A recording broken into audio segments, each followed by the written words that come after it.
I want to welcome everybody to the last session this afternoon. We're going to be discussing creating cruise experiences which is accessible to all.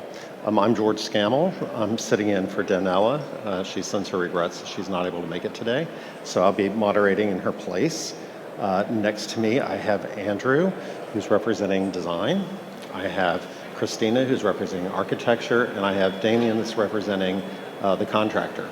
So with that, I'm going to have each individual one introduce themselves, tell you a little bit about them, and then what their roles are and how they interface with the design process for accessibility. Hi, I'm Andrew Brown. I'm director at SMC Design. We work with new brands, existing brands alike, delivering new build and refurbishment projects for the cruise industry. Hi, I'm Christina. I work for Carnival UK, based in Southampton. We're focused with P&O and Cunard. We work with a range of different external architects, and I'm focused on the new Cunard ship at the moment. I am Damien Morgan, representing MJ Marine. So we're an outfitting company working with all the major brands, trying to deliver the architecture that these fine people dream up. So that's my background, that's why I'm here. Thank you. So out of the box, we're going to ask, what makes design accessible or inaccessible? Christine?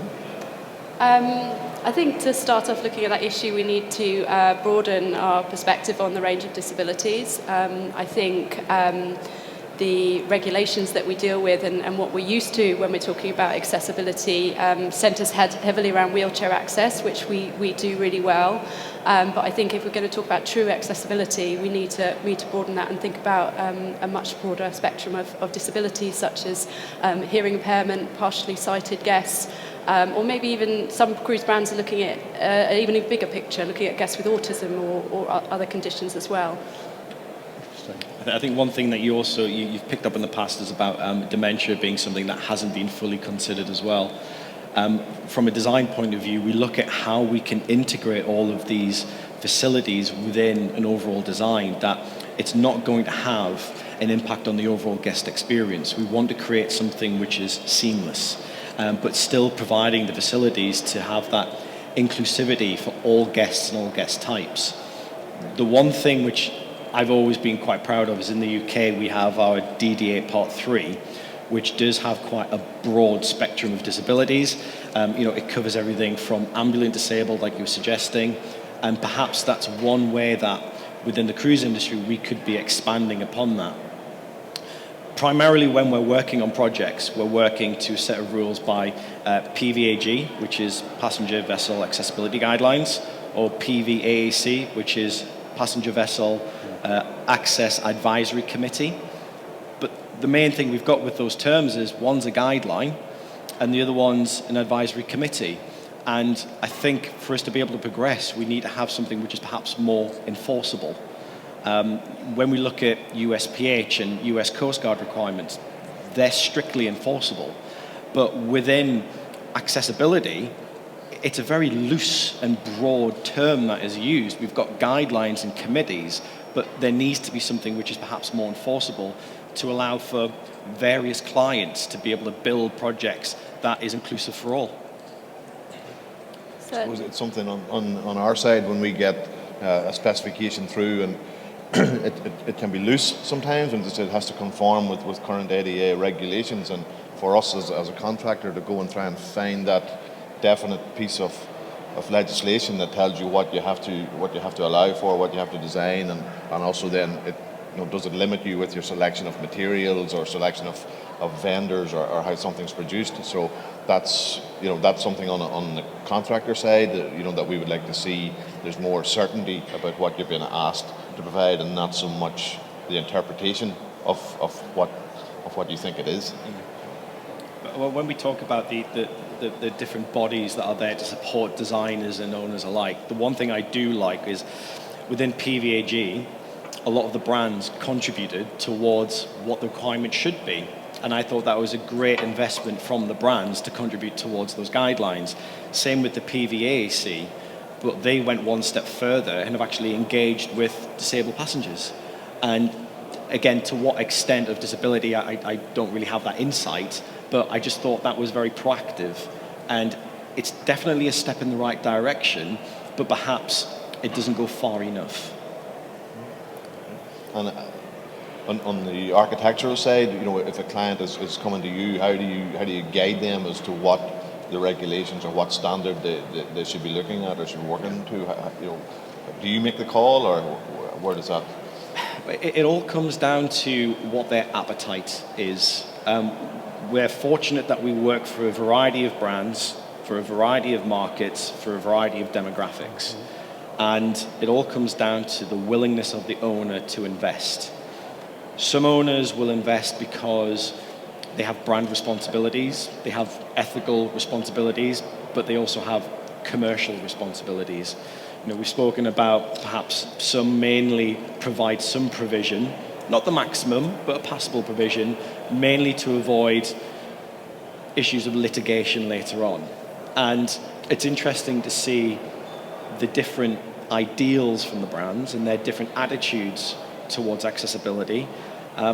Some will be reluctant to invest the extra cost to provide certain provisions because commercially it doesn't fit within their budgets.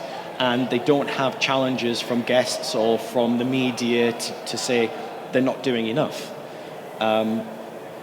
Others will have an appetite because they genuinely want to provide an experience for their guest to be able to cover all different types of traveller. So I think it really does depend on the appetite. And in some instances, we've spoken about obviously the wheelchair being one that is heavily focused on. Perhaps it's overly emphasized and so many others are perhaps put to the sideline slightly. We also need to think about the volume of space they require. We're working on a project and it's for a British company and they want to work to DDA Part 3. Now, when you compare that to PVAG, the volumes that they require to be assigned for disabled facilities are enormous in comparison to PVAG, which it's a wonderful thing to see, to know that within the UK we're building in these very generous provisions, but the fact is that it is incredibly different to the volumes that are allocated within new build and refurbishment projects. Is that in cabin space only, or what? Cabins, toilets. I mean, obviously the design of the cabins and the design of the toilets have their own challenges anyway, because we want to make something which is, again, seamless, aesthetically pleasing, so that when guests without disabilities use those areas, it feels natural. They're not recognizing a lot of these functions within the space. Yes. The difference is, for this particular project, is the amount. Because we obviously have, within the cruise industry, quite a limited provision, but this project, they want to work towards more British standards. And we also have clients who, on the opposite end of the spectrum, want to put in the minimum, try to actually circumvent rules or recommendations to do even less. It really shows a difference between the attitudes and the appetites of owners. Okay.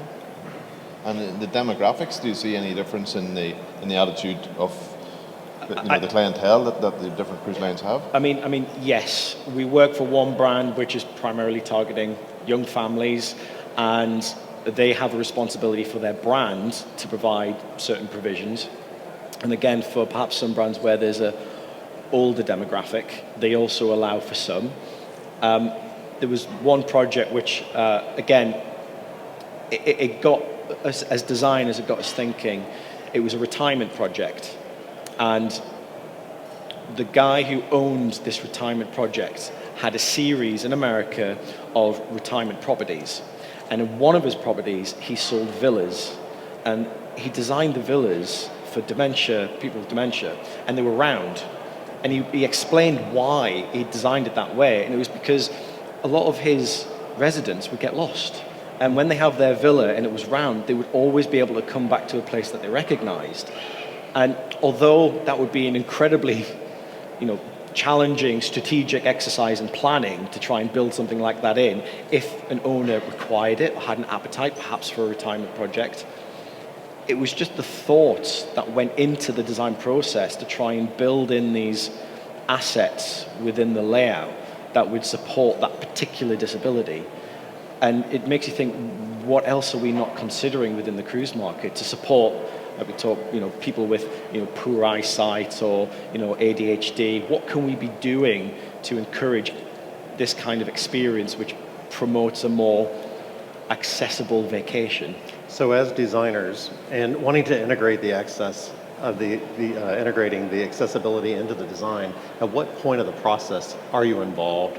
Should you be involved, both designer and then in contractor as well, the pros and the cons of what your experience is with that? I think at the moment, there's a tendency to think about it too late. It's almost like a series of ticking boxes to meet the regulation. I think for the best possible design solution, the conversations need to happen right at the start. It needs to be a partnership between the brand and the architects. The architects and designers are fantastic problem solvers. If they're given there's something to resolve, I have absolute faith that they can do it to really high standard. But they need the brands to drive them into how far we want to go and what the end goal is, and equally to provide the budget, because generally speaking, improved accessibility can increase cost. We talked in another topic yesterday about following up. Once we deliver a project, as designers, we usually wave the ship goodbye.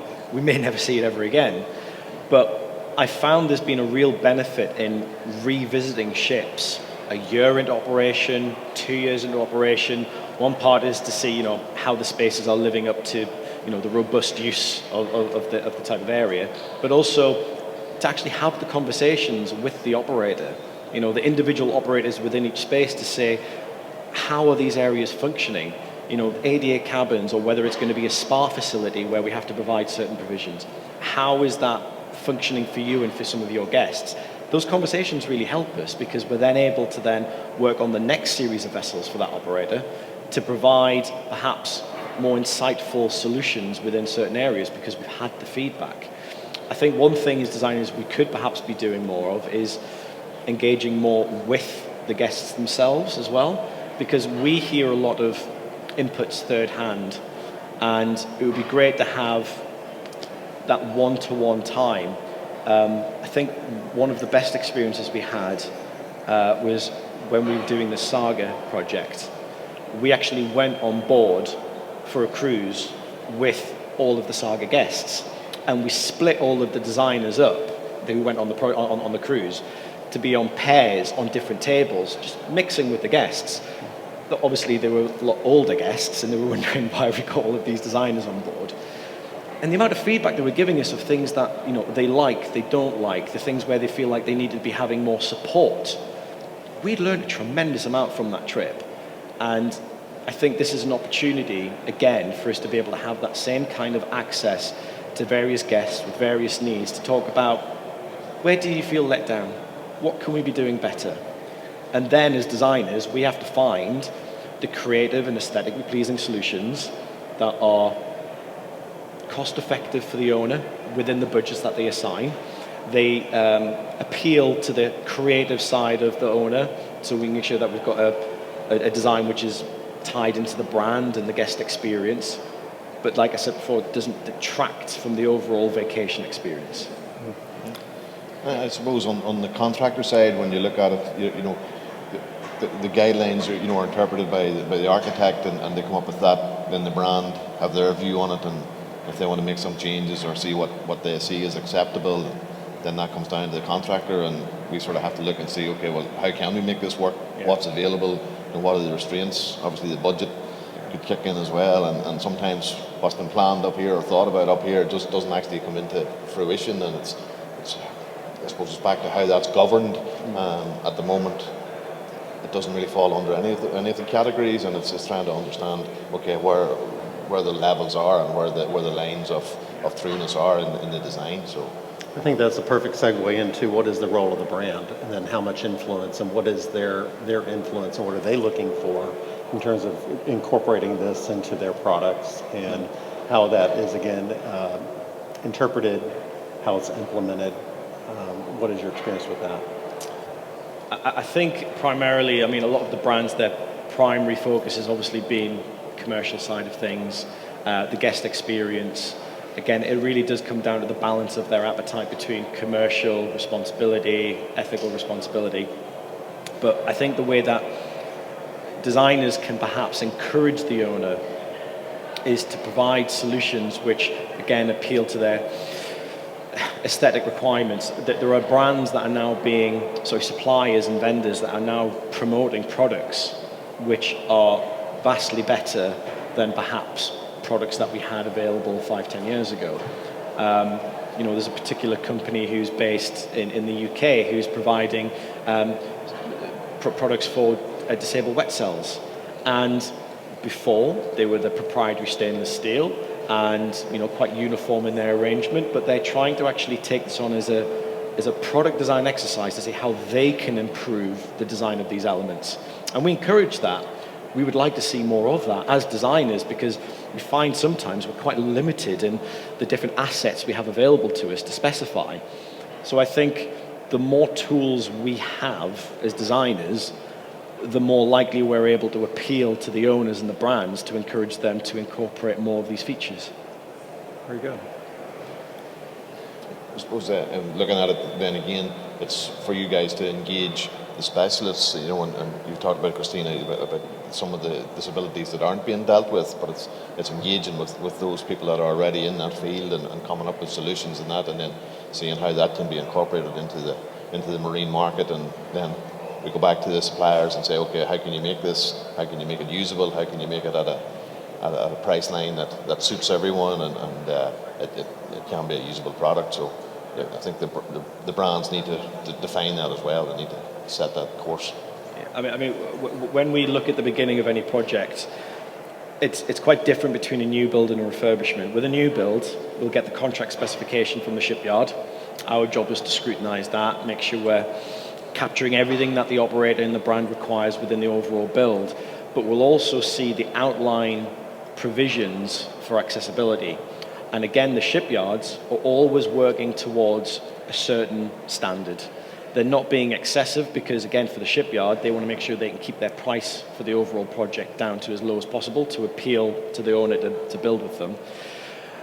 But this is where we've had some clients who've wanted to have perhaps a higher specification to match their existing vessels, or because they have certain responsibilities for their brand. For where that their brand is perceived to the wider world, it's important that they have better provisions. And our job is to make sure that those are all covered within the contract specification with the owner.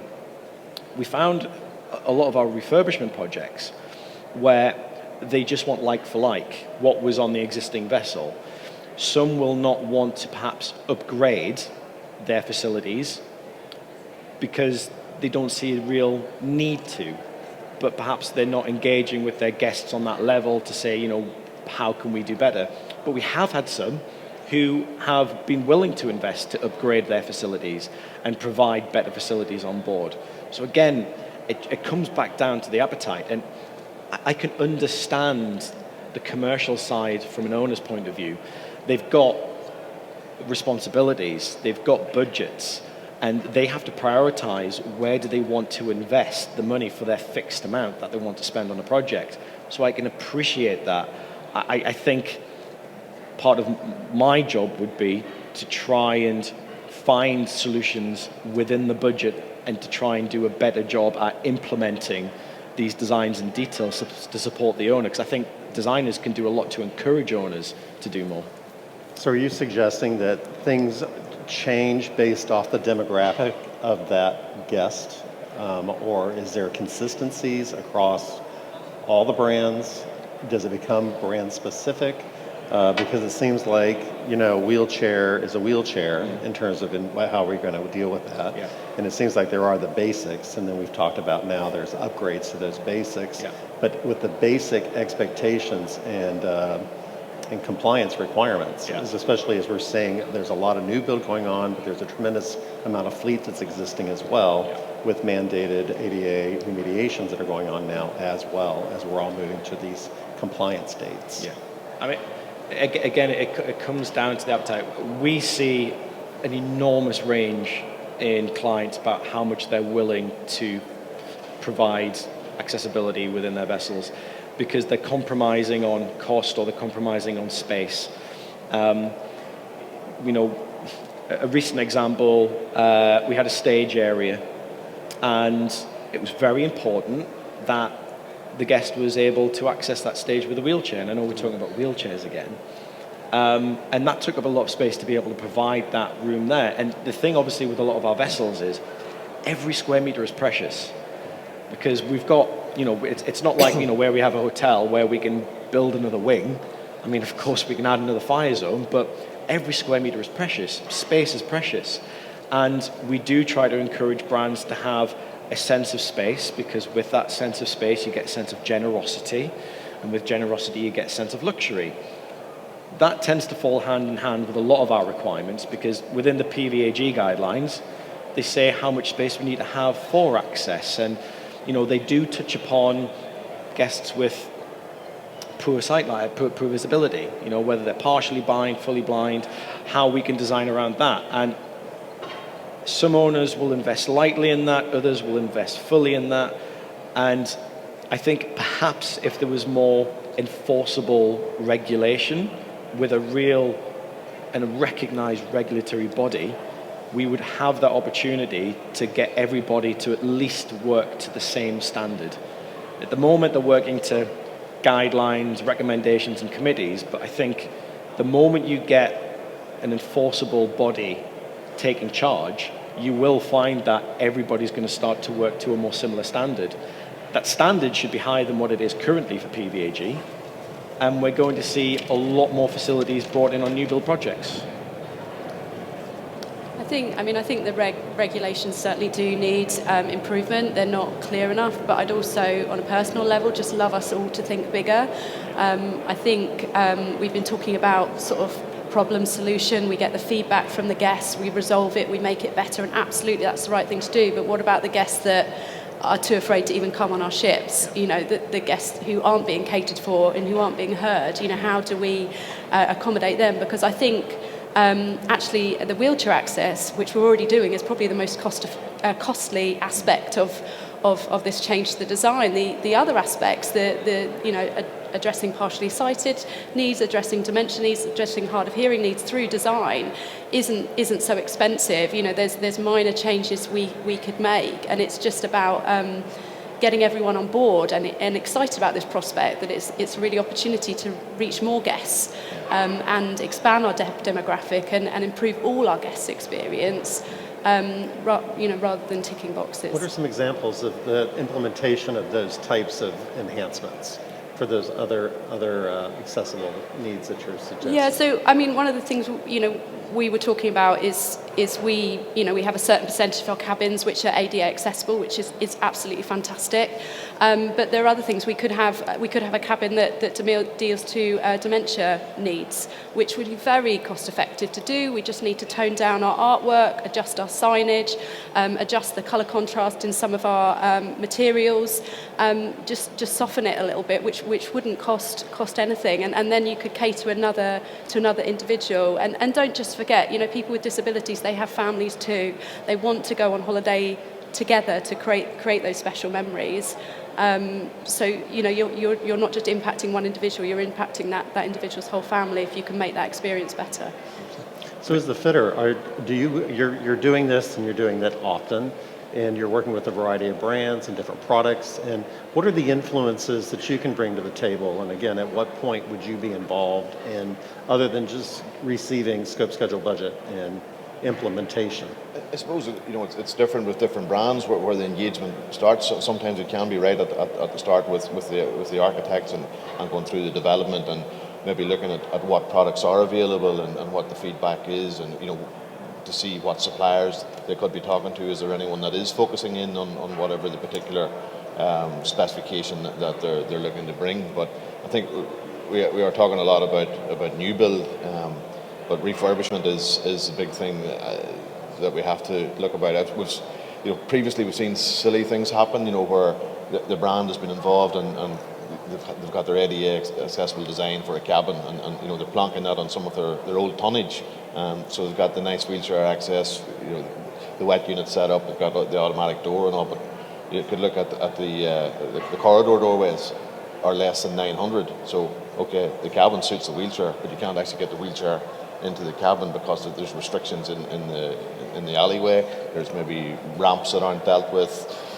The passenger lifts maybe don't have the correct specification too, you know, so while the guidelines are there, I think when it gets to the refurbishment, they have to look back and say, right, okay, how effective can this be in the tonnage that we have, and what are the changes that need made? And then obviously back to the budget and say, okay, guys, we need to, this is where our level is, or this is where we want to achieve, but realistically, this is where we can get to, and then does that fall within the guidelines? And that's, at the moment, that's where we would struggle to say, okay, what should we actually be working to? So I think that's what we would like to see, more concrete direction, I guess. I think though that a lot of brands might consider, when we talk about this, that we're going to be doing these very intrusive and large-scale changes to a project. It's not. I mean, Christine, you talked about having a cabin for autism, where we consider how the artwork's used to create that calmer environment. Some of the things we can do can be really subtle, but be very impactful. So artwork is one example. We did a handrail in a corridor, in the cabin corridor, which as you ran your hand along, as you were entering towards the lift lobby, there was braille on the inside. Now guests wouldn't feel it, wouldn't recognize it, but a lot of the blind guests, they would use that to know that they're approaching the forward stairs. And it was not something that was visible to the ably sighted guests. It's a small detail.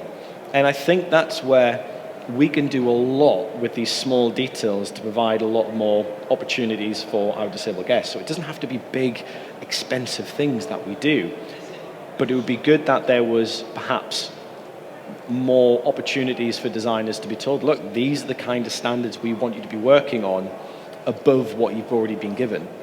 So I think that's one way that we could be helping. We also talk about the guest experience overall. I don't believe that anything that we do to provide greater accessibility for all disability types, I don't think it's going to have any kind of visible impact on the guest experience. Because honestly, I can't say that in a lot of the new builds within the UK, land-based, I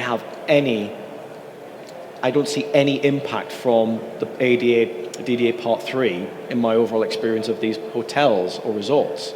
It's because it's all tied in and seamless, and it becomes more of a behavior within the designers to actually consider these as they design.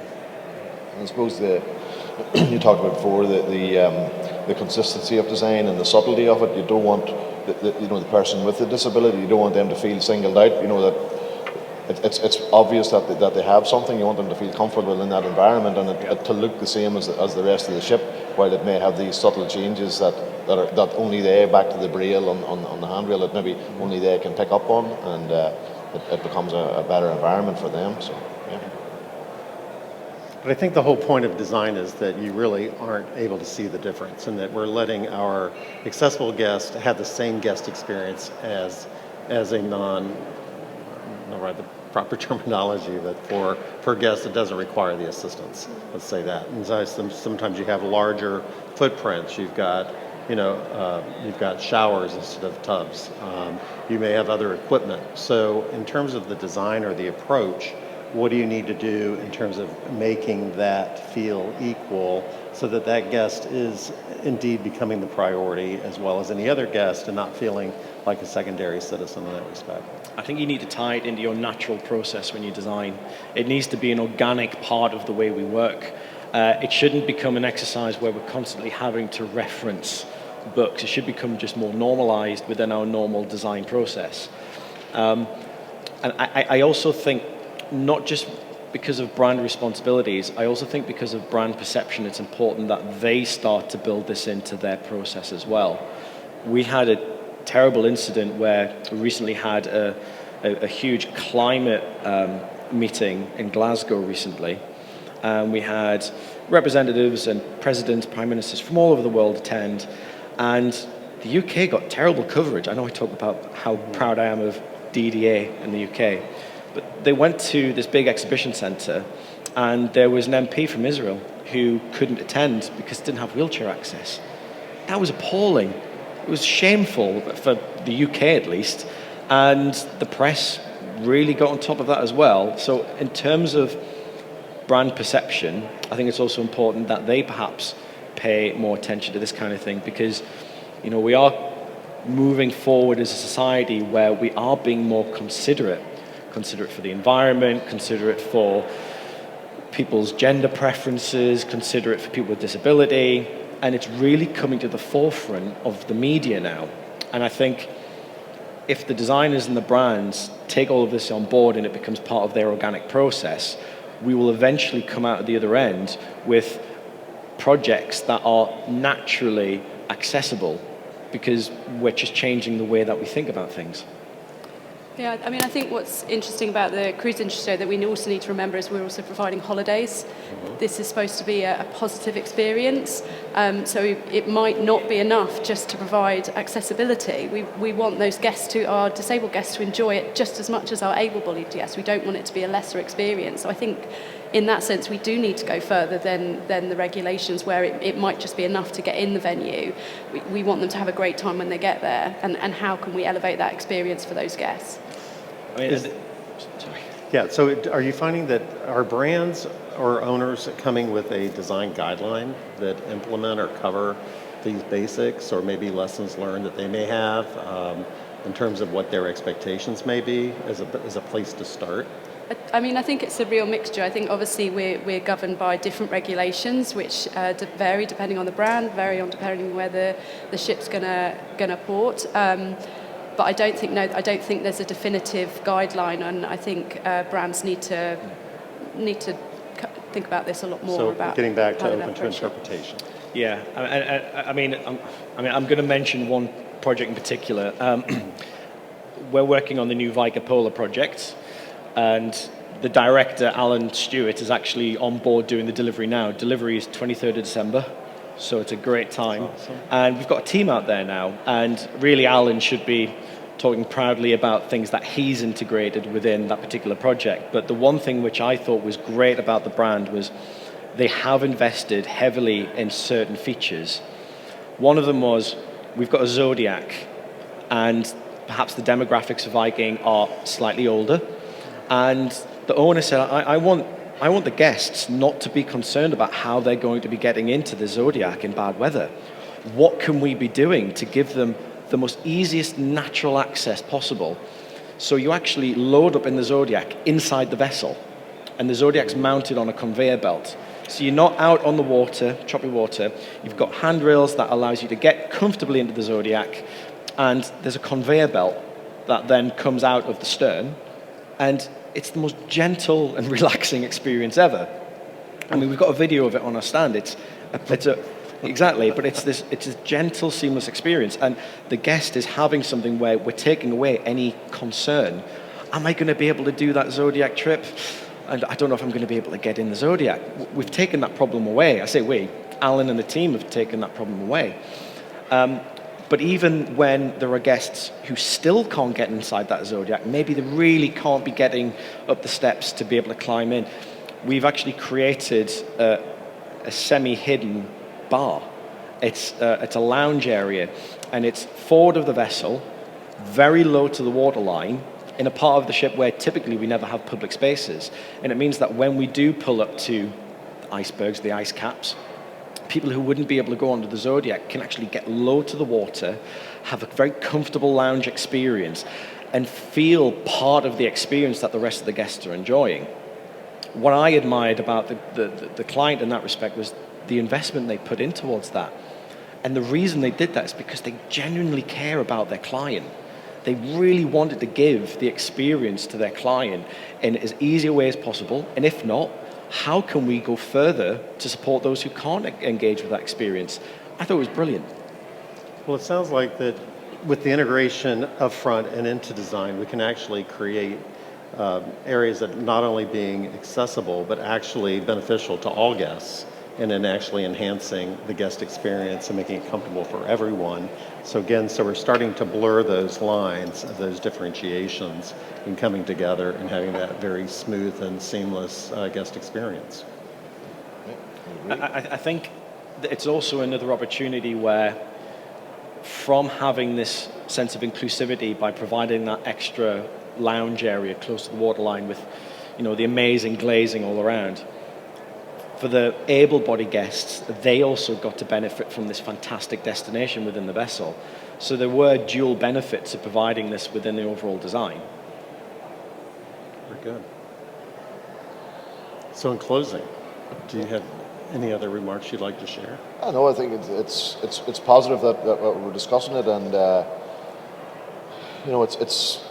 we see the opportunity in being able to, as Christina has mentioned, being able to open up this fantastic product that we offer to the people, to more people, which is going to bring in revenue for the cruise line. So they have to look at that and say, yes, okay, we need to set aside a budget to do this, put a realistic budget in place. But that's going to give them return. It has to be there. It definitely has to be there. And for the demographics, it's just going to mean different things, as we talked about, for the different brands, different levels of spend, different levels of conformity. But I would say that the market is there, and it's going to be something that they should be able to tap into quite easily with some subtle changes, as we've talked about. Maybe, we have the bigger things to do, like that lounge, but it's there, and they can take the baby steps, and just we'll bring it back to we just need a more definite set of guidelines that we all operate to, and so we understand where that standard is, and that gives us the thing to aim for. And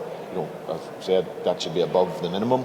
It should be to give a more decent level of service to the disabled guests. So that's where we'd see it. Thank you.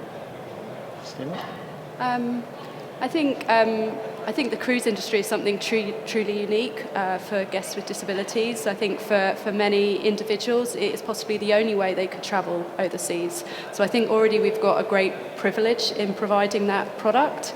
But I'd like all of us designers and brands to see this as a real opportunity, not as a chore, not as something where we all tick boxes at the end of the day, but where we really come together and use our skills, use those great problem-solving skills, use the great forward-thinking skills to provide even better solutions, so we can reach more guests and give them great holidays. Because it's the right thing to do. Because it's the right thing to do, but it's also a commercial opportunity as well.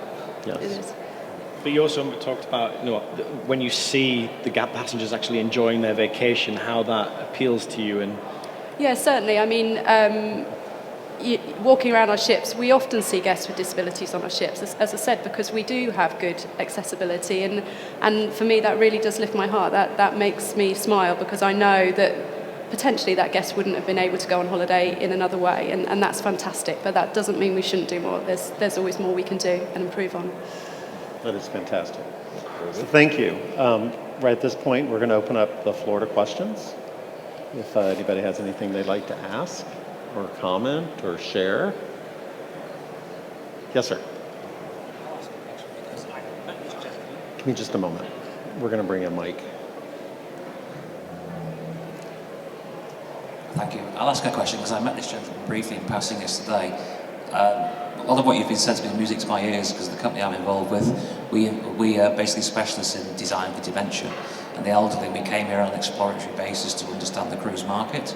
So part of the last 2 days for me has been walking around trying to understand where we could add value to the supply chain, and do we come in at procurement or advisory to design people. So I met your managing director yesterday and other people. So how should we best do that as people that are passionate for 20 plus years in the design for dementia field? How do we best approach a new market like the cruise market? Is it at design? Is it at operator level? Is it shipyard? That's what I came here to understand and learn. So it's been fascinating to hear that. So I'd love to know what the answer is. I come from a background where I've been involved in design for dementia as well. So it is something that I'm very passionate about, because it doesn't take much. But I think there's a lack of understanding for the condition and the needs of those individuals. And I think probably we need to start with the brands, and for them to understand more about that, to understand the size of that demographic, the number of guests they could reach, how that impacts their family members as well, how important it is for them to be able to go away as a family together. So I think if we can get the brands on board with that, then we can start to educate the architects in terms of what adjustments need to be made to accommodate those guests. I also think contractually that's where you're going to find the biggest challenges when it comes to access, coming in as a vendor, trying to get access. When we have a new build project, usually we have a contract specification and it defines things like makers lists, it defines certain standards of outfitting, and within this we'll be able to see that there are certain requirements that need to be provided according to the contract specification. For products such as yours, it would be a case of making sure that the owner has inserted into that contract specification certain standards according to what you offer, if that provision of what you offer suits the aspirations of the brand. So I think from a very bureaucratic process, that would be the way to be able to get the product in. Because if you were to come onto a project after the contract's been signed with a shipyard or with an outfitter, it's going to be an extra cost for the owner. And that's going to become a hurdle that we really don't want to have. What you need to be doing is coming in earlier on when the contracts are being agreed to make sure that your service, your provision is actually part of that contract specification. So it's about getting in early, whether that's with the shipyard direct, but most likely, like Christina was saying, it's via the brand. I think it's just asking the question. Sitting here today and participating and bringing that as an awareness starts that discussion. I think that's really key. Yes, sir. In the very back.